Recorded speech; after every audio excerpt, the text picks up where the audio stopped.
जगत में प्रत्येक व्यक्ति को किसी न किसी प्रकार की निर्भरता अवश्य होती। जैसे कोई बहुत तेजी से दौड़, नहीं पता तो कोई अधिक हर नहीं उठा, पता कोई असाध्य रोग से पीड़ित राहत है तो कोई बड़े हुए पापों को स्मरण में नहीं रख पता। ऐसे निकौन उदाहरण और भी है क्या? आप किसी ऐसे व्यक्ति को जानते जिससे सब कुछ प्राप्त जीवन कौशल, संगीत, प्रशंसा प्रशंसा संगीत कर देते? क्या भेद है उनमें और अन्य लोगों में, या आपने कभी विचार किया? संगीत जो व्यक्ति निर्बलता से पराजित नहीं होता, जो पुरुषेर करने का साहस रखना है, हृदय में वह निर्बलता को पर कर जाता है। अर्थात निर्बलता अवश्य ईश्वर देता है, किंतु मर्यादा मनुष्य का मां ही निर्मित करता है। स्वयं विचार कीजिए। संगीत पर हम यह जानते हुए भी इतना सा सत्य समझ नहीं पाते। या तो हम बीते हुए समय के स्मरण को घर कर बैठे रहते, या फिर आने वाले समय के लिए हम योजनाएं बनाते रहते हैं और जीवन संगीत में प्रशंसा संगीत बीत जाता है। हम भविष्य देख सकते हैं, ना ही भविष्य निर्मित कर सकते। हम तो केवल धैर्य और साहस के साथ आशय को आलिंगन दे सकते हैं, स्वागत कर सकते हैं। भविष्य का क्या? जीवन का हर पाल संगीत जीवन से नहीं भर जाएगा। संगीत मनुष्य का मां सदा ही ज्ञान प्रताप में विभिन्न बढ़ाव को उत्पन्न करता है। कभी किसी अन्य विद्यार्थी से ईर्ष्या हो जाती है, कभी पढ़ाई हुई पाठों पर संदेह जनता है, और कभी गुरु द्वारा दिया गया दंड मां को अहंकार से भर देता है। नहीं, क्या ऐसा नहीं होता? न जान के मां को भटकती हैं, और मां की इसी आरोग्य स्थिति के कारण हम ज्ञान प्राप्त नहीं कर पाते। मां की योग्य स्थिति केवल समर्पण से निर्मित होती है। समर्पण मनुष्य के अहंकार का नष्ट करता, ईर्ष्या, महत्वाकांक्षा आदि भावनाओं को दूर देखो शांत करता है और मां को एकाग्र करता है। न ज्ञानियों की गुरु दत्तात्रेय ज्ञान प्राप्त कर लिया था, अर्थात विशेष ब्रह्म ज्ञान का हो या जीवन के ज्ञान का या गुरुकुल में प्राप्त होने वाले ज्ञान का, उसकी प्रताप के गुरु से अधिक महत्व है। उसे गुरु के प्रति हमारा समर्पण। क्या यह सत्य नहीं? प्रत्येक मनुष्य के जीवन में ऐसा क्षण अवश्य आता। संगीत के समय संगीत यार राजा के कर्मचारी का धर्म प्रकट हो जाता। संगीत सबके जीवन में ऐसी घटना बंटी ही रहती। अधिकतर लोग ऐसे किसी कांड को धर्म संकट के रूप में जान ही नहीं संगीत जाते हैं, जैसे मक्की गुड़ की ओर खेती चली जाती। वास्तव में धर्म संकट ईश्वर के निकट जान का। संगीत अच्छा धर्म संकट से। यदि हम संकट को ही दाल दुख तो मिलता है। जीवन भरत किंतु नहीं टूटा, मां दरिद्र नहीं हो जाते। दो व्यक्ति जब निकट आते हैं तो एक दूसरे के लिए सीमाएं और मर्यादाएं निर्मित करने का प्रयत्न है अवश्य करें। हम यदि सारे संबंधों पर विचार करें तो देखेंगे इन सारे संबंधों का आधार यही सीमाएं हैं। जो हम दूसरों संगीत को तोड़ता है तो उसकी संगीत मां का वास्तविक रूप क्या हमने कभी विचार किया? संगीत और जब स्वतंत्रता का स्वीकार किया जाता है तो उसका हृदय दुखते भर जाता है। प्रशंसा तो हमारा हृदय क्रोध से भर जाता है। क्या ऐसा नहीं होता है तो किसी मर्यादाओं या सीमाओं की आवश्यकता ही नहीं होती।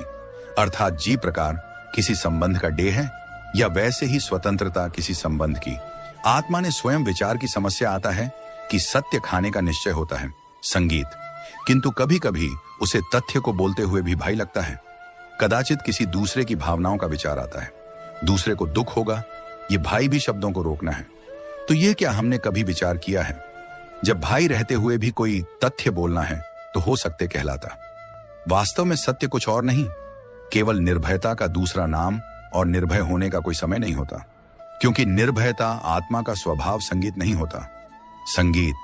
संगीत अर्थात श्रेष्ठ की इच्छा ज्ञान प्रताप को भी एक स्पर्धा बना देती है, और स्पर्धा में विजय अंतिम कब होती है? कुछ समय के लिए तो श्रेष्ठ बना जा सकता है, किंतु सदा के लिए कोई श्रेष्ठ नहीं। रपता फिर वही असंतोष, पीड़ा और संघर्ष जन्म लेट है। किंतु श्रेष्ठ बने के बदले यदि उत्तम बने का पर्यटन करें तो क्या? संगीत अर्थ है कि जितना प्राप्त करने योग्य है वह सब प्राप्त करना, किसी से अधिक अपने की इच्छा से नहीं। मंत्र आत्मा की तृप्ति हेतु कुछ प्राप्त बने का पर्यटन करने वाले संगीत प्रशंसा उत्तम कभी नहीं बन पाता। संगीत और पूर्वाभासों के आधार पर हम भविष्य के सुख दुख की कल्पना करते संगीत, किंतु कल की संकट को आज निर्मोह करने से हमें लाभ मिलता है या हानि पहुंचती है? संगीत कीजिए प्रशंसा। संगीत शक्ति के जन्म का कारण। प्रत्येक व्यक्ति जब संकट से निकलता है तो एक पद आगे बढ़ा होता है, अधिक चमकता है, आत्मविश्वास से अधिक भारत होता है, न केवल अपने लिए, अभी तो विश्व के लिए भी नहीं। संकट का जन्म अपने आप को बदलने का, अपने विचारों को ऊंचाई पर करने का, अपनी आत्मा को बलवान और ज्ञान मंदिर बनाने का नहीं होता। किंतु जो यह नहीं कर पाता, संगीत प्रत्येक पद पर दूसरे पद के विषय में कोई निर्णय करना ही पड़ता।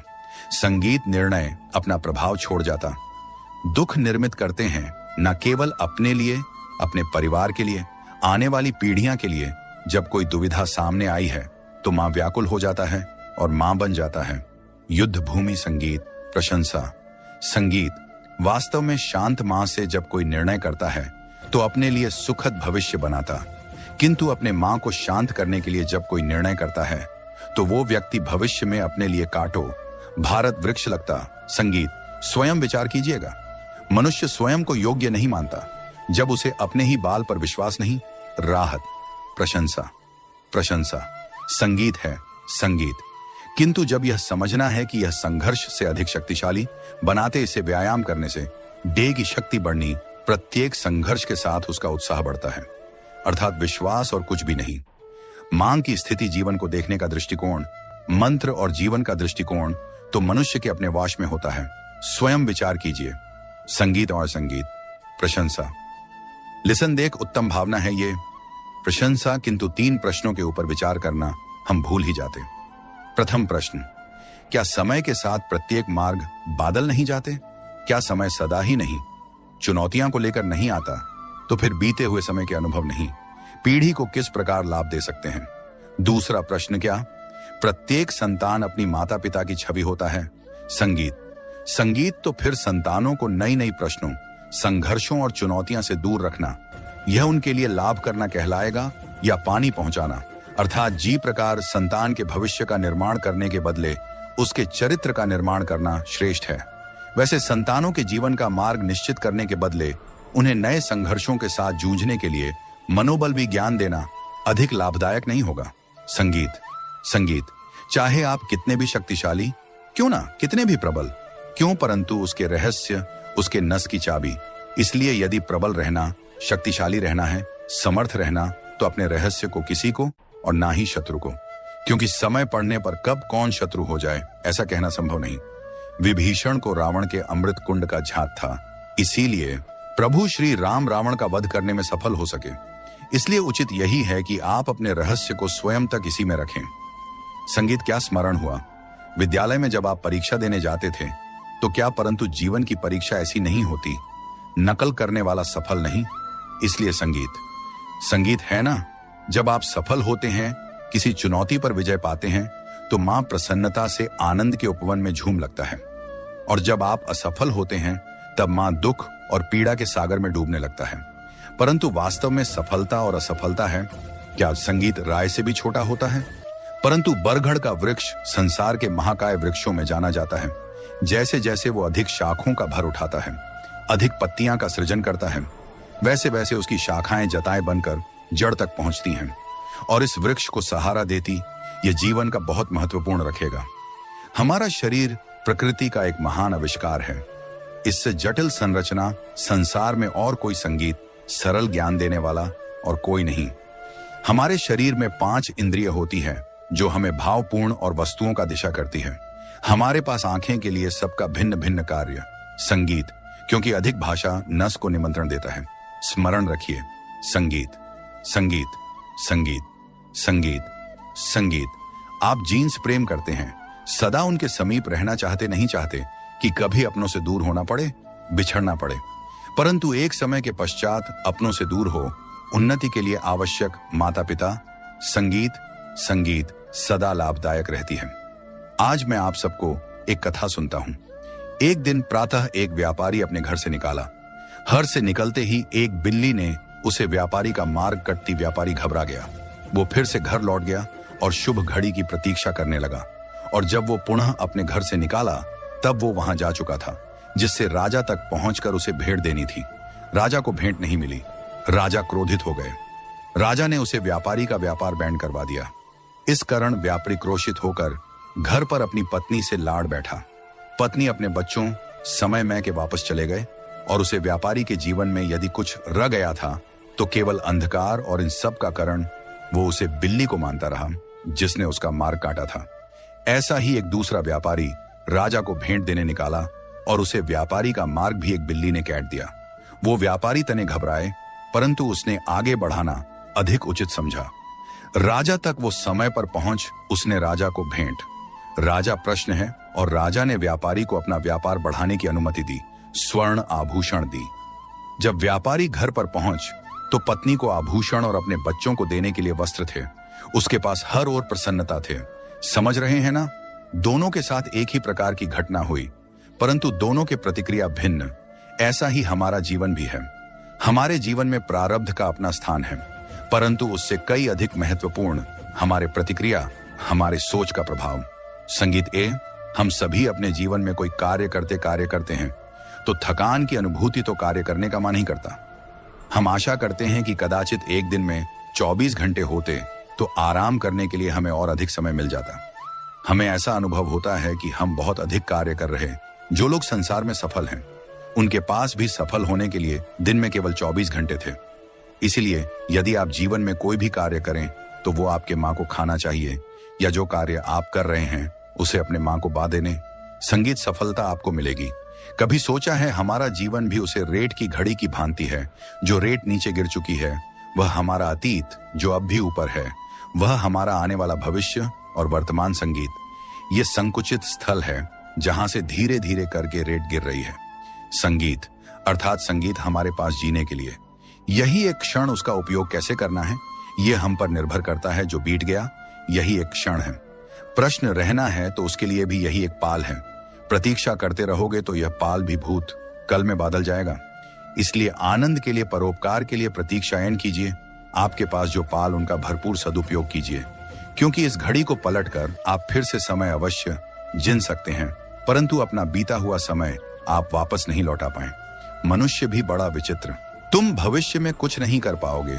जब मनुष्य के पास संगीत भूल जाता है कि उससे भी अधिक शक्तिशाली कोई अस्तित्व में है, और वो है समय कान।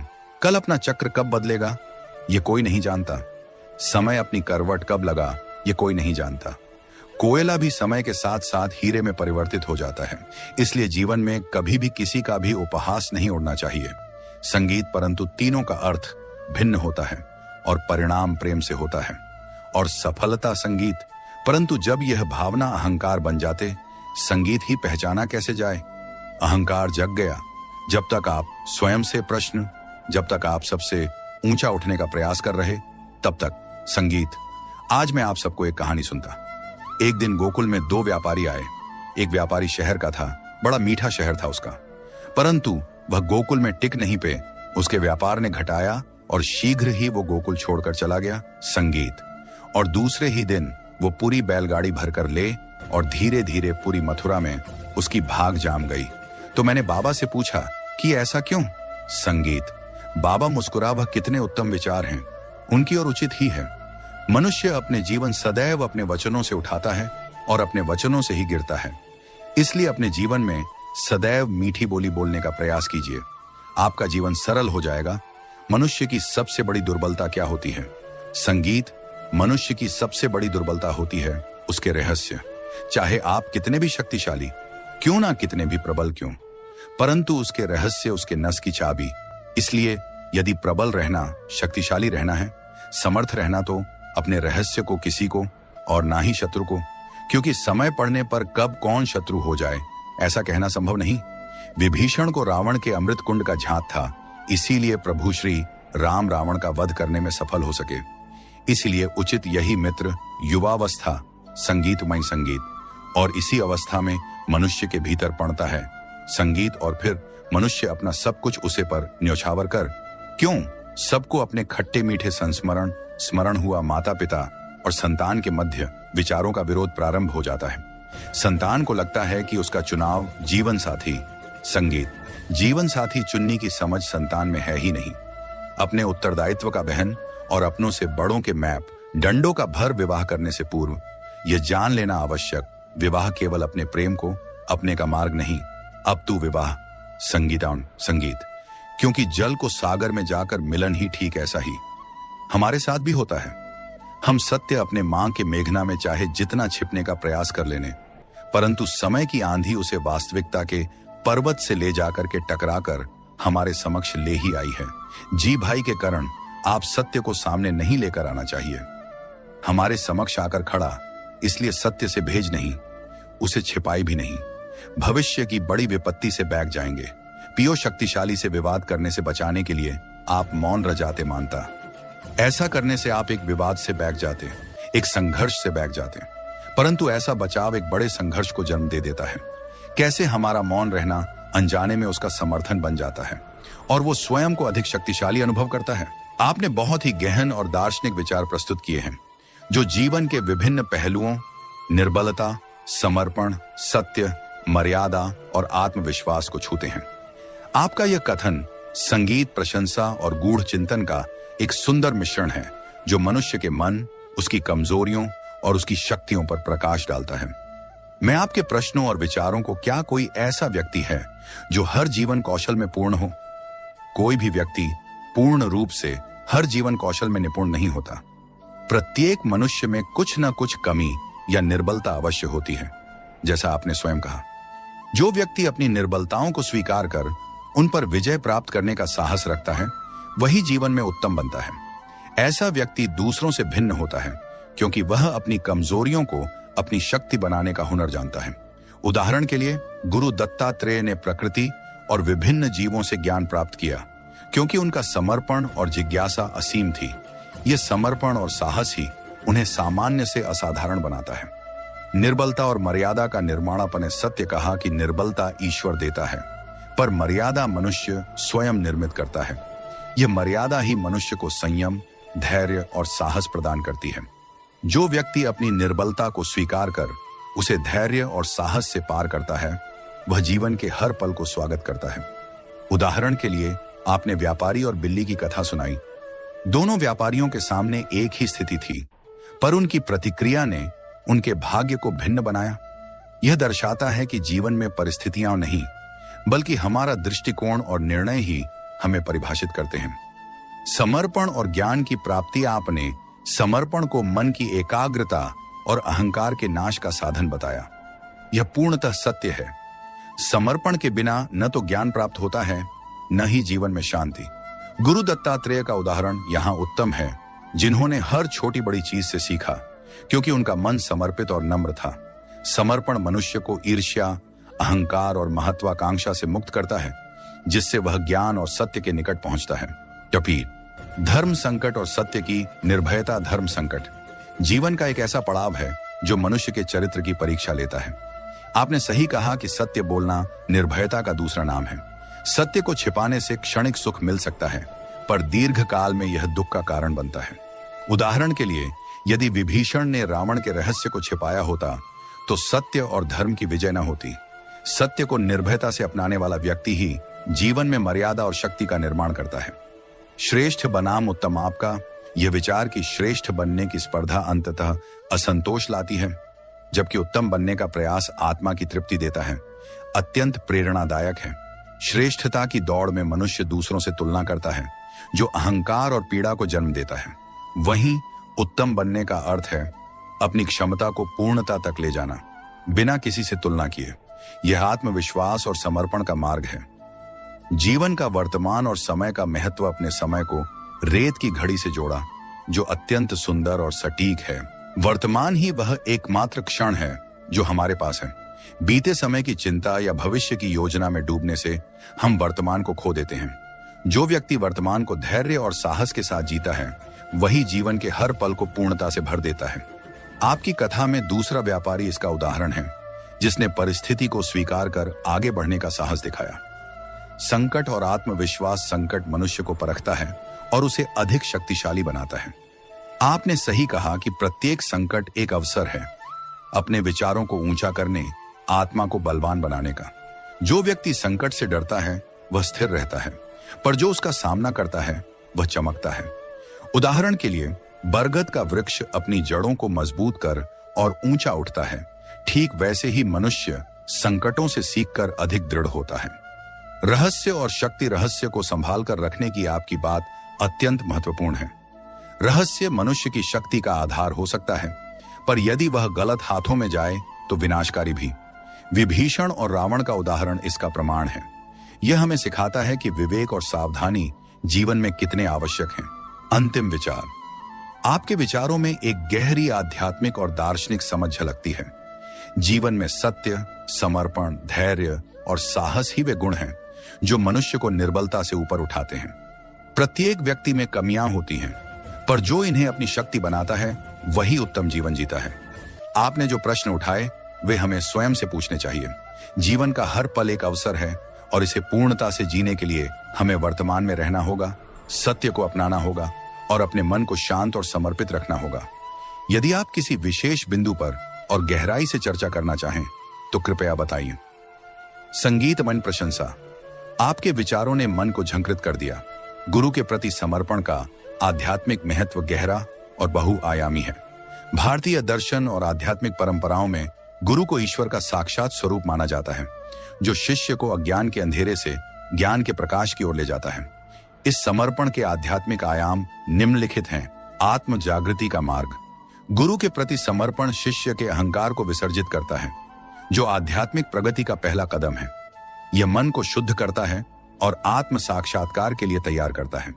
दिव्य सन्नाद। गुरु शिष्य को परम सत्य या ईश्वर से जोड़ने का सेतु है। समर्पण के माध्यम से शिष्य गुरु की कृपा प्राप्त करता है, जो उसे आध्यात्मिक ऊर्जा और अंतर्ज्ञान प्रदान करती है। निस्वार्थता और विश्वास। समर्पण निस्वार्थता का प्रतीक है। यह शिष्य को बिना शर्त विश्वास और श्रद्धा सिखाता है, जो आध्यात्मिक जीवन में आवश्यक है। यह मन को भौतिक इच्छाओं से मुक्त कर आंतरिक शांति की ओर ले जाता है। कर्म और भक्ति का संतुलन। समर्पण में गुरु की शिक्षाओं का पालन और उनके प्रति भक्ति शामिल है। यह कर्म योग, निष्काम कर्म और भक्ति योग प्रेम पूर्ण समर्पण का संगम है, जो आध्यात्मिक उन्नति का आधार बनता है। मोक्ष की प्राप्ति। गुरु के प्रति पूर्ण समर्पण शिष्य को जन्म मृत्यु के चक्र से मुक्ति मोक्ष की ओर ले जाता है।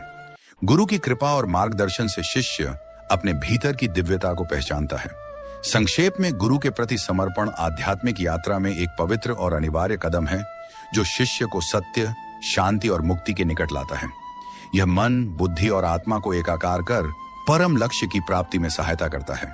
गुरु की कृपा आध्यात्मिक यात्रा में वह दिव्य शक्ति है जो शिष्य को अज्ञान से ज्ञान, अंधकार से प्रकाश और भटकाव से मुक्ति की ओर ले जाती है।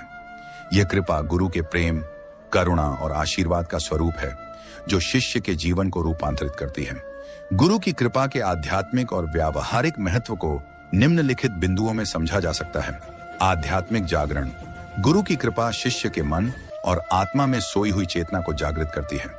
यह एक आंतरिक प्रकाश की तरह है, जो शिष्य को अपने सच्चे स्वरूप, आत्मा और परम सत्य से जोड़ती है। जैसे सूर्य की किरणें अंधेरे को दूर करती हैं, वैसे ही गुरु की कृपा अज्ञान को नष्ट कर ज्ञान प्रदान करती है। मार्गदर्शन और संरक्षण। गुरु की कृपा शिष्य को जीवन के उतार चढ़ाव में सही दिशा दिखाती है। यह एक अदृश्य ढाल की तरह कार्य करती है, जो शिष्य को नकारात्मक शक्तियों, भौतिक प्रलोभनों और आध्यात्मिक बाधाओं से बचाती है। गुरु की कृपा के बिना शिष्य का मार्ग भटक सकता है। कर्मों का शुद्धिकरण। गुरु की कृपा शिष्य के पिछले कर्मों के बोझ को कम करती है। यह शिष्य को सही कर्म करने की प्रेरणा देती है और गलतियों से सीखने का अवसर प्रदान करती है। कृपा के प्रभाव से शिष्य का जीवन शुद्ध और सात्विक बनता है, जो आध्यात्मिक प्रगति के लिए आवश्यक है। अहंकार का विनाश। अहंकार आध्यात्मिक मार्ग में सबसे बड़ी बाधा है। गुरु की कृपा शिष्य के अहं को धीरे धीरे समाप्त करती है, जिससे वह नम्रता, समर्पण और निस्वार्थता की ओर बढ़ता है। यह कृपा शिष्य को यह समझाती है कि वह स्वयं कुछ नहीं, बल्कि गुरु और ईश्वर की इच्छा का माध्यम है। दिव्य अनुभव और शक्ति। गुरु की कृपा शिष्य को आध्यात्मिक अनुभव प्रदान करती है, जैसे ध्यान में गहरी शांति, अंतर्ज्ञान की वृद्धि या ईश्वरीय उपस्थिति का अनुभव। कई बार यह कृपा शिष्य को ऐसी शक्ति देती है जिससे वह कठिन परिस्थितियों में भी दृढ़ रहता है। मोक्ष की प्राप्ति। गुरु की कृपा का अंतिम लक्ष्य शिष्य को जन्म मृत्यु के चक्र से मुक्त करना है। यह कृपा शिष्य को परमात्मा के साथ एकत्व का अनुभव कराती है, जो मोक्ष या निर्वाण का आधार है। गुरु की कृपा के बिना यह लक्ष्य असंभव माना जाता है। कृपा का स्वरूप और प्राप्ति। गुरु की कृपा किसी भौतिक वस्तु की तरह नहीं, बल्कि एक सूक्ष्म ऊर्जा है जो शिष्य के समर्पण, श्रद्धा और निष्ठा पर निर्भर करती है। यह कृपा कभी प्रत्यक्ष रूप में उपदेश, आशीर्वाद, तो कभी अप्रत्यक्ष रूप में सपने, संकेत, अंतर्ज्ञान प्राप्त होती है। शिष्य जितना अधिक समर्पित और ग्रहणशील होता है, उतनी ही अधिक कृपा उसे प्राप्त होती है। उदाहरण, भारतीय परंपरा में कई कथाएं गुरु की कृपा के महत्व को दर्शाती हैं। जैसे भगवान शंकराचार्य ने अपने शिष्यों को कृपा से ज्ञान प्रदान किया, या स्वामी विवेकानंद ने श्री रामकृष्ण परमहंस की कृपा से आत्म साक्षात्कार प्राप्त किया। इन उदाहरणों से स्पष्ट है कि गुरु की कृपा शिष्य के जीवन को पूर्ण रूप से बदल सकती है। निष्कर्ष, गुरु की कृपा वह अनमोल रत्न है जो शिष्य को आध्यात्मिक और नैतिक रूप से समृद्ध करता है। यह न केवल शिष्य को सही मार्ग दिखाती है, बल्कि उसे उस मार्ग पर चलने की शक्ति भी देती है। इसके लिए शिष्य को पूर्ण समर्पण, विश्वास और गुरु के प्रति कृतज्ञता का भाव रखना चाहिए। गुरु की कृपा के अनेक उदाहरण भारतीय आध्यात्मिक परंपराओं, ग्रंथों और इतिहास में मिलते हैं, जो दर्शाते हैं कि कैसे गुरु की कृपा ने शिष्यों के जीवन को रूपांतरित किया और उन्हें आध्यात्मिक ऊंचाइयों तक पहुंचाया। नीचे कुछ प्रमुख उदाहरण दिए गए हैं। स्वामी विवेकानंद और श्री रामकृष्ण परमहंस। स्वामी विवेकानंद नरेंद्रनाथ शुरू में तर्कवादी थे और ईश्वर के अस्तित्व पर प्रश्न उठाते थे। जब वे श्री रामकृष्ण से मिले तो रामकृष्ण ने अपनी कृपा से नरेंद्र के मन में आध्यात्मिक जिज्ञासा जगाई। एक बार रामकृष्ण ने नरेंद्र को स्पर्श कर उन्हें समाधि की अवस्था में ले गए, जिससे नरेंद्र को अपने दिव्य स्वरूप का अनुभव हुआ। इस कृपा ने नरेंद्र को स्वामी विवेकानंद बनाया, जिन्होंने वेदांत दर्शन को विश्व भर में फैलाया। यह कृपा उनके समर्पण और गुरु के प्रति श्रद्धा का परिणाम थी। श्री आदि शंकराचार्य और गोविंद पाद। आदि शंकराचार्य, जो बचपन से ही वेदांत के विद्वान थे, अपने गुरु गोविंद पाद की शरण में गए। गोविंद पाद ने शंकर को कठिन आध्यात्मिक साधनाएं दी और अपनी कृपा से उन्हें अद्वैत वेदांत का गहरा ज्ञान प्रदान किया। एक कथा के अनुसार जब शंकर नदी में बह रहे थे, तब गोविंद पाद की कृपा ने उन्हें बचाया और उनकी साधना को पूर्ण किया। इस कृपा के बल पर शंकराचार्य ने भारत में 4 मठों की स्थापना की और अद्वैत दर्शन को पुनर्जन्म दिया। मीराबाई और गुरु रविदास। मीराबाई भगवान कृष्ण की अनन्य भक्त, अपने गुरु संत रविदास की कृपा से भक्ति मार्ग पर अडिग रहीं। रविदास ने मीराबाई को भक्ति और समर्पण का सच्चा अर्थ समझाया। उनकी कृपा ने मीराबाई को सामाजिक बंधनों और कठिनाइयों से ऊपर उठने की शक्ति दी। मीराबाई के भजनों में गुरु कृपा और कृष्ण भक्ति का अद्भुत संगम दिखता है, जो रविदास के आशीर्वाद का परिणाम था। अर्जुन और भगवान कृष्ण। गीता में। महाभारत में भगवान कृष्ण ने अर्जुन के गुरु और मार्गदर्शक के रूप में कार्य किया। कुरुक्षेत्र के युद्ध में जब अर्जुन धर्म संकट में पड़ गए, तब कृष्ण की कृपा से उन्हें भगवद गीता का उपदेश प्राप्त हुआ। इस कृपा ने अर्जुन के मन के संदेह को दूर किया और उन्हें कर्तव्य पथ पर स्थिर किया। कृष्ण की कृपा ने अर्जुन को न केवल युद्ध में विजय दिलाई, बल्कि आध्यात्मिक ज्ञान भी प्रदान किया। कबीर और रामानंद। और संत कबीर को गुरु रामानंद ने अपनी कृपा से भक्ति और निर्गुण उपासना का मार्ग दिखाया। एक कथा के अनुसार कबीर ने रामानंद को गुरु बनाने के लिए उनकी सुबह की स्नान यात्रा के दौरान सीढ़ियों पर लेटकर उनका स्पर्श प्राप्त किया। रामानंद ने राम मंत्र उच्चारण किया, जो कबीर के जीवन का आधार बना। रामानंद की कृपा ने कबीर को सामाजिक भेदभाव से ऊपर उठाकर सत्य और प्रेम का संदेशवाहक बनाया। तुलसीदास और नरहरि डॉट। गोस्वामी तुलसीदास को उनके गुरु नरहरि की कृपा से भगवान राम की भक्ति में गहरा अनुभव प्राप्त हुआ। एक बार तुलसीदास को हनुमान जी के दर्शन हुए, जो नरहरि की कृपा का ही परिणाम था। इस कृपा ने उन्हें रामचरितमानस की रचना करने की प्रेरणा दी, जो भक्ति साहित्य का अनमोल ग्रंथ है। तुलसीदास ने स्वयं अपनी रचनाओं में गुरु कृपा के महत्व को बार बार उजागर किया। आधुनिक उदाहरण। आधुनिक समय में भी गुरु की कृपा के उदाहरण देखे जा सकते हैं। जैसे परमहंस योगानंद को उनके गुरु स्वामी श्री युक्तेश्वर की कृपा से क्रिया योग का ज्ञान मिला, जिसे उन्होंने पश्चिमी देशों में फैलाया। उनकी आत्मकथा योगी कथामृत में गुरु कृपा के कई अनुभवों का वर्णन है।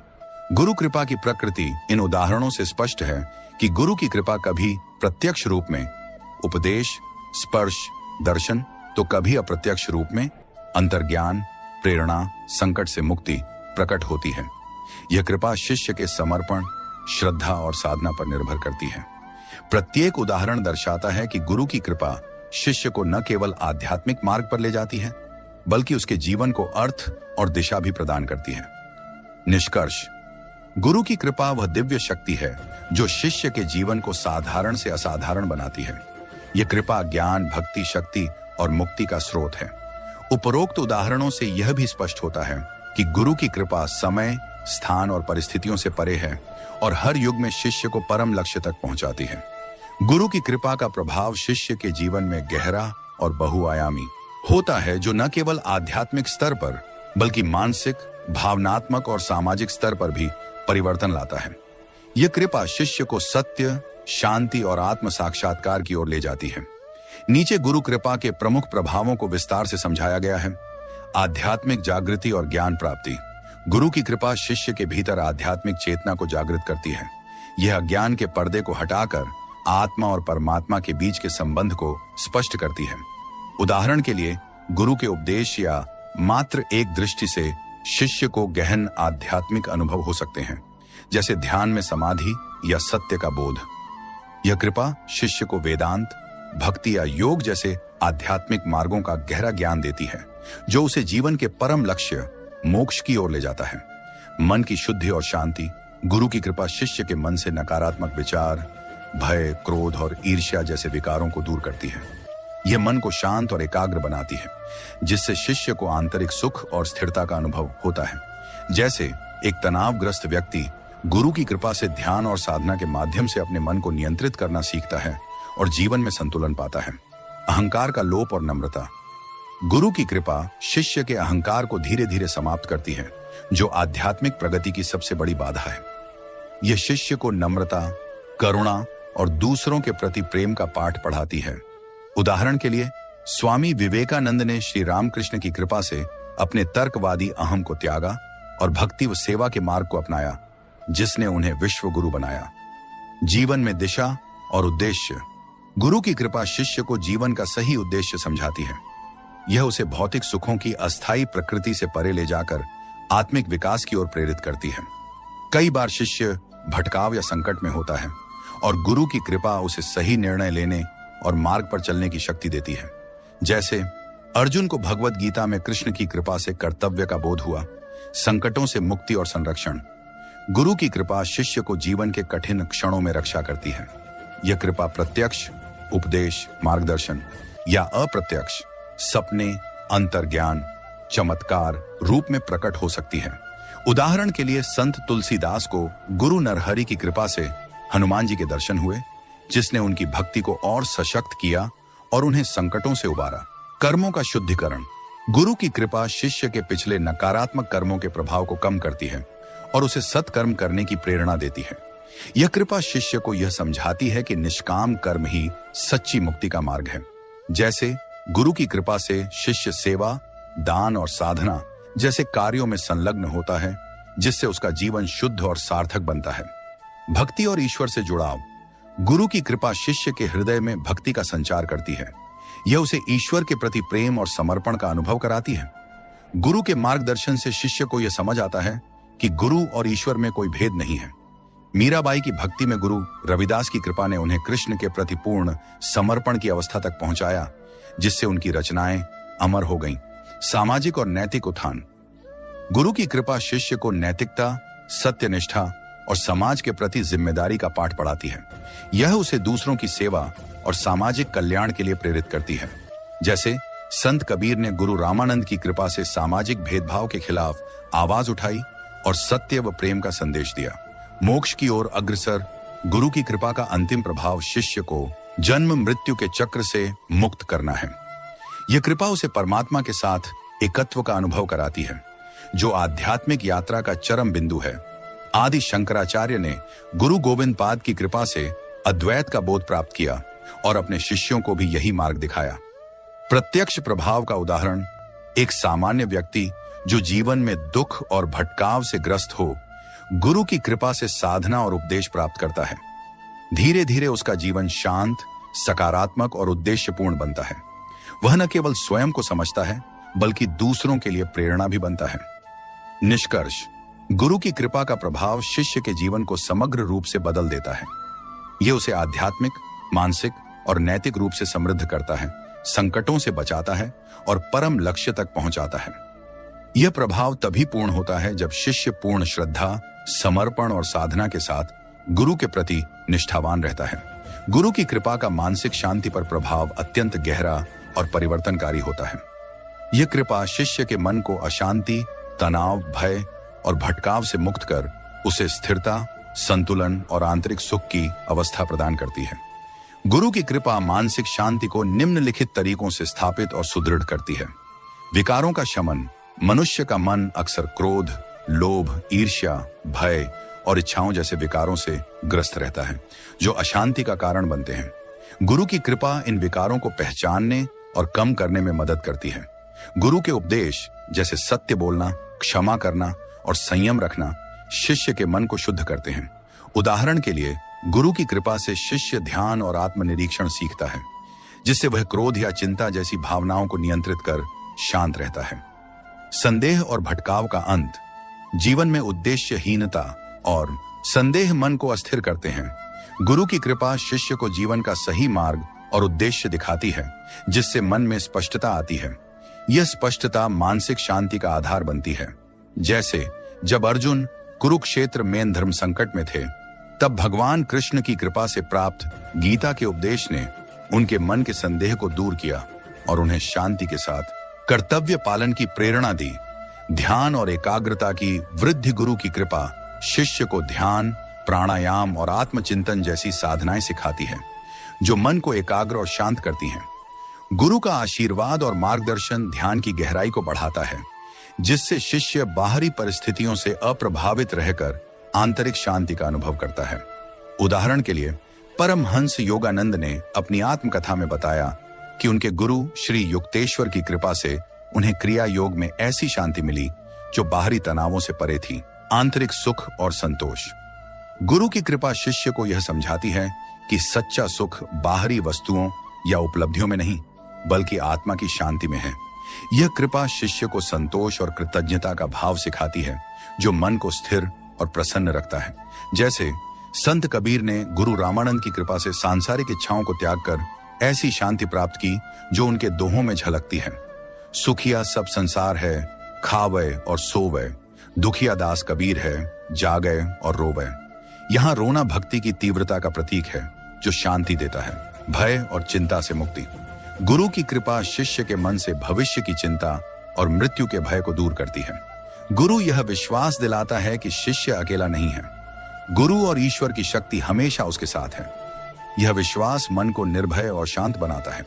उदाहरण के लिए, मीराबाई ने गुरु रविदास की कृपा से सामाजिक दबाव और जीवन के संकटों का सामना निडर होकर किया, क्योंकि उनकी भक्ति और गुरु कृपा ने उन्हें अटूट शांति दी। नकारात्मक विचारों का परिवर्तन। गुरु की कृपा शिष्य को सकारात्मक दृष्टिकोण अपनाने की प्रेरणा देती है।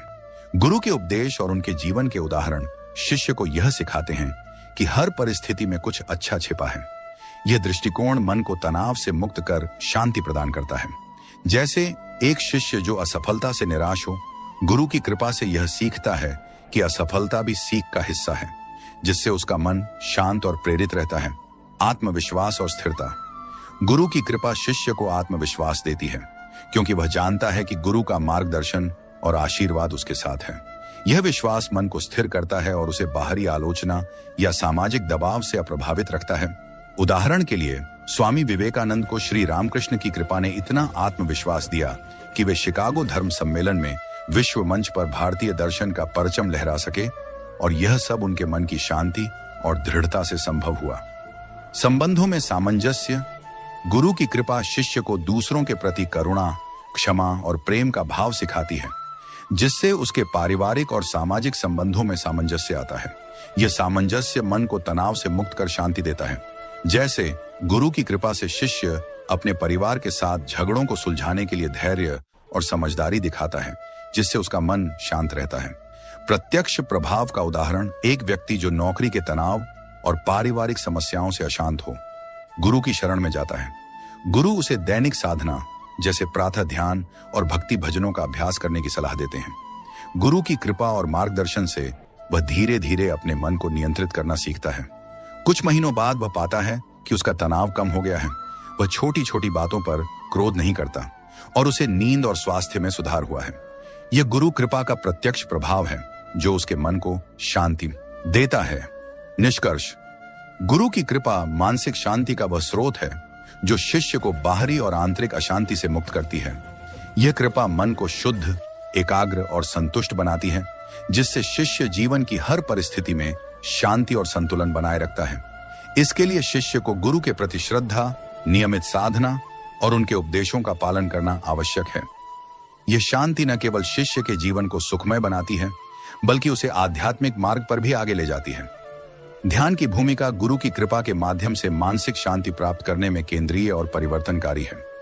गुरु की कृपा शिष्य को ध्यान की सही विधि, दृष्टिकोण और अनुशासन सिखाती है, जिससे मन शांत, स्थिर और केंद्रित होता है। यह कृपा ध्यान को गहरा और प्रभावी बनाती है, जिससे शिष्य आंतरिक शांति और आत्म साक्षात्कार की ओर अग्रसर होता है। नीचे ध्यान की भूमिका को गुरु कृपा के संदर्भ में विस्तार से समझाया गया है। मन को शांत करने का साधन। ध्यान मन की अस्थिरता और अशांति को नियंत्रित करने का सबसे प्रभावी उपाय है। गुरु की कृपा शिष्य को ध्यान की ऐसी विधियां जैसे मंत्र जप, श्वास अवलोकन या भक्ति ध्यान सिखाती है, जो मन के विचारों के प्रवाह को धीमा करती हैं और उसे एकाग्र करती हैं। उदाहरण के लिए, गुरु शिष्य को सोहम मंत्र पर ध्यान करने की सलाह देता है। गुरु की कृपा और आशीर्वाद से शिष्य इस प्रक्रिया में गहराई तक उतरता है, जिससे तनाव और चिंता कम होती है और मन शांत होता है। गुरु कृपा के साथ ध्यान की शक्ति। गुरु की कृपा ध्यान को एक साधारण अभ्यास से परे ले जाकर उसे आध्यात्मिक अनुभव में बदल देती है। गुरु का आशीर्वाद और उनकी ऊर्जा शिष्य के ध्यान को गहन बनाती है, जिससे वह सामान्य विचारों से ऊपर उठकर शांति और आनंद की अवस्था में प्रवेश करता है। जैसे परमहंस योगानंद ने बताया कि उनके गुरु श्री युक्तेश्वर की कृपा ने उनके क्रिया योग ध्यान को इतना शक्तिशाली बनाया कि वे समाधि जैसी अवस्थाओं का अनुभव कर सके, जो उनके मन को स्थायी शांति प्रदान करती थी।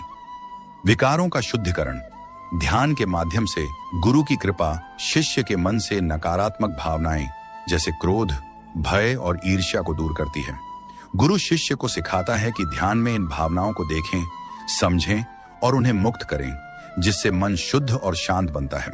उदाहरण के लिए, एक शिष्य जो क्रोध से परेशान हो, गुरु की कृपा से ध्यान में अपने क्रोध के मूल कारण को समझता है और उसे क्षमा और प्रेम से बदल देता है, जिससे उसका मन शांत रहता है। आत्म जागरूकता और अंतर्ज्ञान। ध्यान शिष्य को अपने भीतर झांकने और आत्मा की वास्तविक प्रकृति को समझने में मदद करता है। गुरु की कृपा इस प्रक्रिया को तीव्र करती है, जिससे शिष्य को अंतर्ज्ञान और आत्म जागरूकता प्राप्त होती है। यह जागरूकता मन को बाहरी परिस्थितियों से अप्रभावित रखती है और शांति को स्थायी बनाती है। जैसे स्वामी विवेकानंद ने श्री रामकृष्ण की कृपा से ध्यान में अपने सच्चे स्वरूप का अनुभव किया, जिसने उनके मन को ऐसी शांति दी कि वे विश्व मंच पर निर्भय होकर बोल सके। तनाव और चिंता से मुक्ति। आधुनिक जीवन में तनाव और चिंता आम है।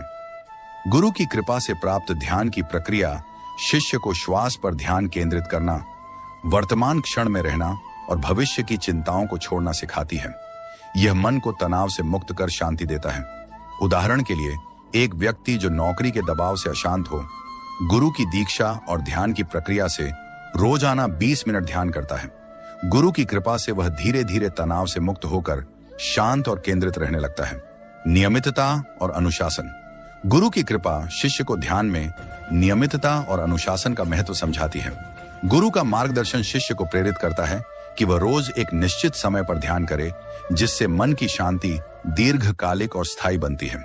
जैसे गुरु द्वारा दी गई सलाह कि प्रतिदिन सूर्योदय के समय ध्यान करो, शिष्य के जीवन में एक लय स्थापित करती है, जो उसके मन को स्थिर और शांत रखती है। आध्यात्मिक शांति की ओर प्रगति। ध्यान केवल मानसिक शांति तक सीमित नहीं रहता।